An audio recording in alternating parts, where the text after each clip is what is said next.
তো আমরা এখন চলে এসেছি, দেখো কি বানাচ্ছি আজকে সন্ধ্যাবেলায়। একটা মজাদার একটা রেসিপি। তো এটা সবাই জানো এবং চেনো।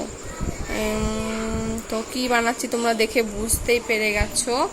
আলু রয়েছে এখানে, ছোলা আর মটর সিদ্ধ করা, আর শসা, মানে সব কিছুই আছে। তো সেটা দেখিয়ে দেব। তো আলু কাবলি বানাচ্ছি, তো সেটা তোমরা দেখতে থাকো। যা যা লাগবে সব কিছু বলে দিচ্ছি। প্রথমে লাগবে আলু সিদ্ধ, তারপরে পেঁয়াজ, ধনেপাতা, টমেটো, কাঁচা লঙ্কা, তারপরে লাগছে এখানে ছোলা আর মটর সেদ্ধ, আর শসা, চানাচুর, আর নুন তো লাগবেই। আর এখানে আছে তোমার এই যে কাঁচা ছোলা, কেউ চাইলে দিতেও পারো, নাও দিতে পারো। আর লাগবে তেঁতুলের পাল্প। তেঁতুলের পাল্পটাও অবশ্যই দরকার, তাছাড়া ভালো লাগবে না আলু কাবলিটা বানাতে, বা খেতেও ভালো লাগবে না। সরি, বানাতে না, খেতে ভালো লাগবে না। আর একটা জিনিস আছে, সেটা হলো আমার হাতে বানানো একটা মশলা।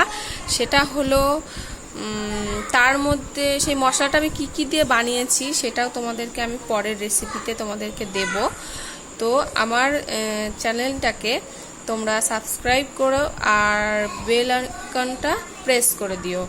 আর ভালো লাগলে অবশ্যই লাইক কমেন্ট করবে, ঠিক আছে? আমার চ্যানেলটা নতুন, তো তোমরা আমাকে সাপোর্ট করলে আমি এগোতে পারবো। তো প্লিজ তোমরা আমাকে প্রচুর প্রচুর সাপোর্ট করো। দেখতে থাকো কি করে বানাচ্ছি। প্রথমে আলুগুলো কেটে নিচ্ছি।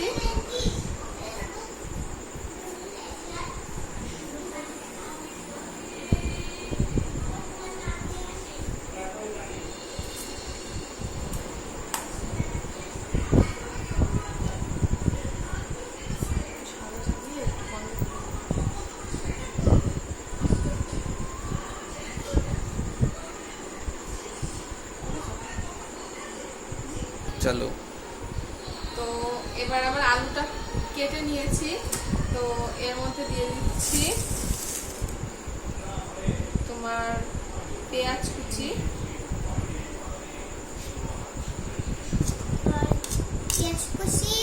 তারপরে হলো আদা, তারপরে ধনে পাতা, তারপরে টমেটো, তারপরে লঙ্কা।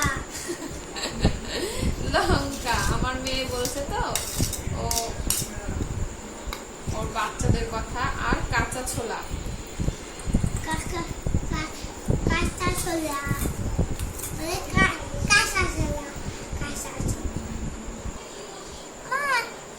তারপরে দিয়ে দিচ্ছি শসা কুচি, দাও মা।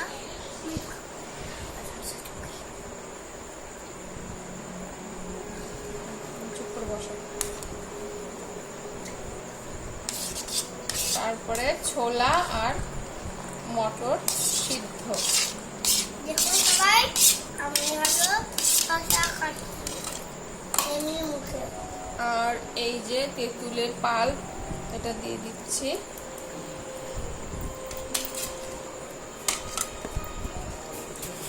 তারপরে বিট নুন,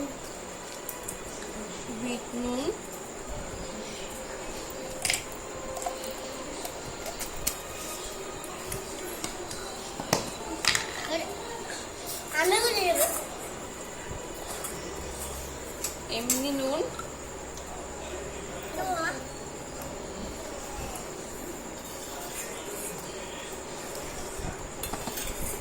আর এই যে আমি যে ভাজা মশলাটার কথা বলেছিলাম সেই মশলাটা।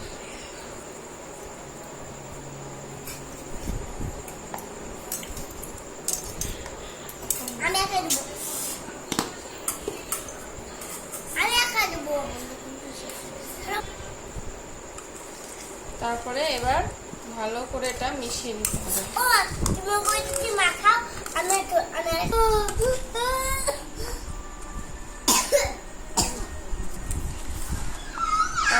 এটা ভালো করে মেশাতে হবে। দেখতেই পাচ্ছ কত সুন্দর হয়েছে দেখতে এটা।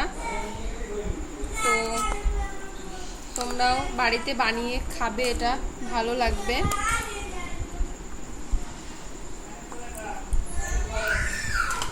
তারপরে এর মধ্যে দিয়ে দেবো চানাচুর।